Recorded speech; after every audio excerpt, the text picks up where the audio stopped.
Aryna Sabalenka continues to move up the ranks of all-time weeks at #1. Now close to passing our own Lindsay Davenport at number 10. This is just 7 through 12 right now. And look at those names, Chanda. This Ballers. is a who's who of tennis, and certainly, you see a little bit of variety in this bunch as well. Not just one style of play, so that's kind of a cool part of it as well. Just picked up her 100th win as world #1, 9th woman to do that. She's been ranked #1 since October of 2024. A generational run, Allie. Isn't that the truth? I mean, she's been on absolute fire, and I actually love this for our game, that we have a player that has been so dominating, is at the top of our game, and has stayed there so consistently. I mean, she's just a force to be reckoned with, and we've seen her just absolutely really take over women's tennis with her consistency. Yeah, we've talked about it, Jimmy. How many times in a row she's made the quarterfinals and semifinals at majors? What's funny is we're going to talk a little bit about who we think is going to upset her from being #1. It's going to be a long time because she's #1 now, and she's improving. She's continuing to improve. She was all about power when she first got to #1. She's now added touch. She's added the ability to come to the net. She's got the whole package. So it is going to take some time. That list that we showed you, she's going to blow by all of those. And we'll see how high she can get, if she can get in the top 6. But she's amazing. She's playing incredible tennis on every surface. She really is. Let's take a look at the live rankings right now. And as it stands, listen, Rybakina's out of the tournament. Swiatek's out of the tournament. Pegula's out of the tournament. Anisimova. So she can gain ground, Chanda, on all of these players by winning Roland Garros, which she did not do last year. Got to the final last year. But if I were to ask you, who's going to be the next one to eventually pass her? This can't last forever. She can't stay at the top for all time. Who do you think it'll be? Well, I mean, if you look at the numbers, obviously Rybakina is the closest, to catching her. I'm going to look a little more long-term, and I'd love to say Coco Gauff. She has gotten to 2 in the world. She's been right there.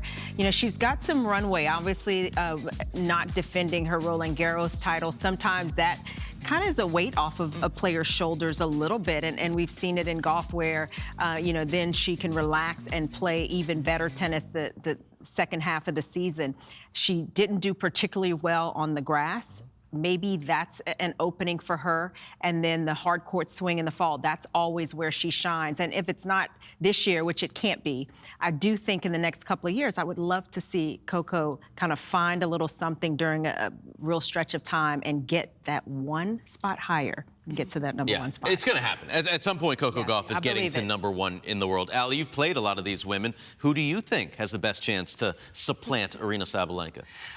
It's a tall order. I mean, I think it is just a really tough thing. She's cemented herself in that spot. But if I am going to go with someone, it's going to be Rybakina.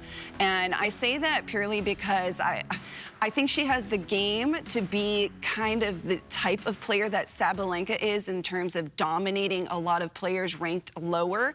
And I also think if it is going to happen, she had the opportunity here at Roland Garros if she won it, and if, Sabalenka lost early in the tournament, which we know that's, a tough ask. But if it is going to happen anywhere, I would say it would be Wimbledon. And that's a place where Rybakina has had success in the past, obviously a winner there. And Sabalenka actually has never gotten past the semifinals there. And so I think from that perspective, she'd have to lose early in the tournament and Rybakina would have to win it.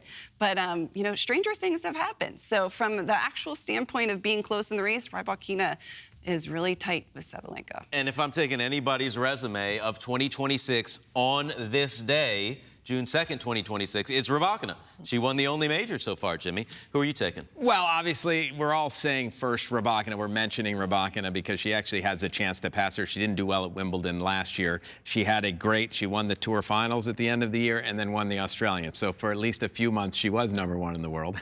Can she catch her? Probably not, but it's possible. So that's the first name you would mention. I'm going to go a little longer term because I do think Sabalenka is going to stay #1 for quite a while. So I'm picking a youngster in Vicky Mboko simply because she took money off me when she was about 12 or 13 years old. She came to IMG Academy and I said, look, I'm going to hit with you. And if you make 100 in a row against me, I will give you 20 bucks.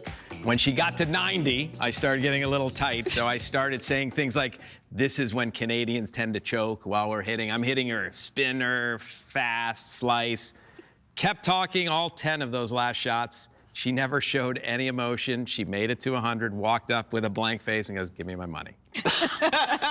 And as soon as she did that, I said, this girl is going to be special. And she already is special, but I do think eventually she's going to get there. Give me my number one Yes. ranking. Exactly. Give it to me. We will preface it by saying we don't encourage youngsters to gamble. But, Jimmy, we love the story. Lose. It was no lose for her. It wasn't really a gamble. It was a win or nothing. We love the story. Are you running her side to side or is it straight down the No, middle? straight, but Okay.